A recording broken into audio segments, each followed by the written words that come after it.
Every relationship hides a story, and every story carries pain. Welcome to Cheating Stories Insights, where truth bleeds through words. The gavel hit the bench with a hollow crack. Judgment is entered. All marital assets awarded to the petitioner, Mrs. Allen, and her spouse. Her spouse. She didn't even flinch at the word, didn't blink. Sitting beside the man she had betrayed me with, hand resting on his like they had earned the right to share the spoils of my life. The courtroom murmured. The judge looked away, uncomfortable.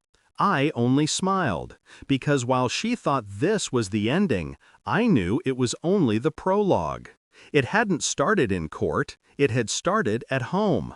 Late nights, strange perfumes, whispered calls behind closed doors. I had asked her once, watching her slide her phone beneath a pillow, "Who were you talking to?" She hadn't looked up. Work. That single word was the beginning of the unraveling. But it wasn't the lies that broke me, it was her conviction that I wouldn't notice. That I would keep paying the bills, smiling for the neighbors, building the empire while she hollowed out the foundation. The day I found the messages, her telling him one day it will all be ours, I didn't rage, I didn't storm. I simply folded the words into memory and closed the door to my office. And there, I began to design her ending. I didn't fight the divorce. That's what she expected. That's why she was bold enough to file in the first place. Her attorney strutted like a vulture, circling my assets, convinced they had cornered me. I stayed silent, nodded when the judge asked if I understood, signed when the papers slid across the table. On the surface, I looked beaten, a man stripped of wealth, of home, of pride. But beneath, the storm was precise. Because long before her petition reached the court, I had moved the true assets. The properties weren't in my name. The companies she thought she would inherit were shells, hollowed out months earlier. The accounts had been drained, placed where no court could touch them. What she won was the skin of a carcass, a glittering coffin with nothing inside. And still she smiled in court. She thought she had bled me dry. The truth came to her slowly. At first, she paraded through the mansion, showing her new husband the wine cellar, the marble halls, the painting she hadn't chosen. She sent photos to friends, bragging about the spoils of her victory. But then came the letters. Notices from creditors, tenants refusing rent on buildings that no longer belonged to me. Bank officers explaining that the accounts had been closed months before the trial. Her texts started small. "Why are these bills coming in your name?" Then sharper. "Why are there no funds?" Finally frantic. "What did you do?" I didn't answer. The silence was enough.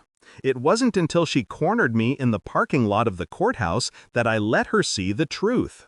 She looked different then. Not the polished woman who had sat smugly beside her lover, but desperate, hair unkempt, eyes darting.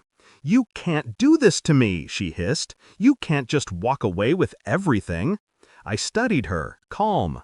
"I didn't do anything. The court gave you everything, and everything is exactly what you got." She froze, confusion crawling across her face. I leaned in, voice quiet enough that only she could hear.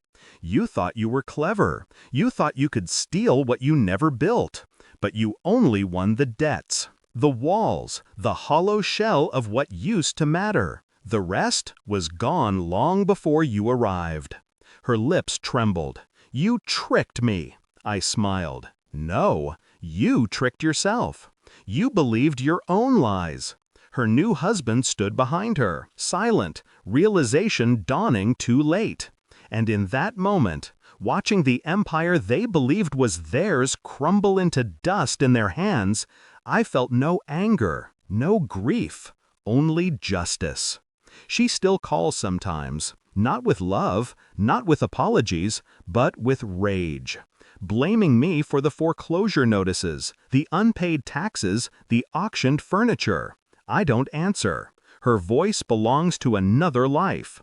A life I buried the moment she chose betrayal over loyalty.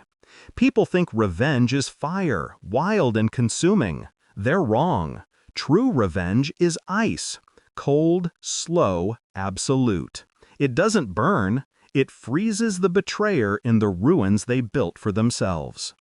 When the judge declared the assets hers, he thought he had stripped me bare. He thought he was delivering justice. But justice had already been served, because the greatest punishment I could give her wasn't taking anything away. It was letting her have everything she thought she wanted, and watching her drown in it.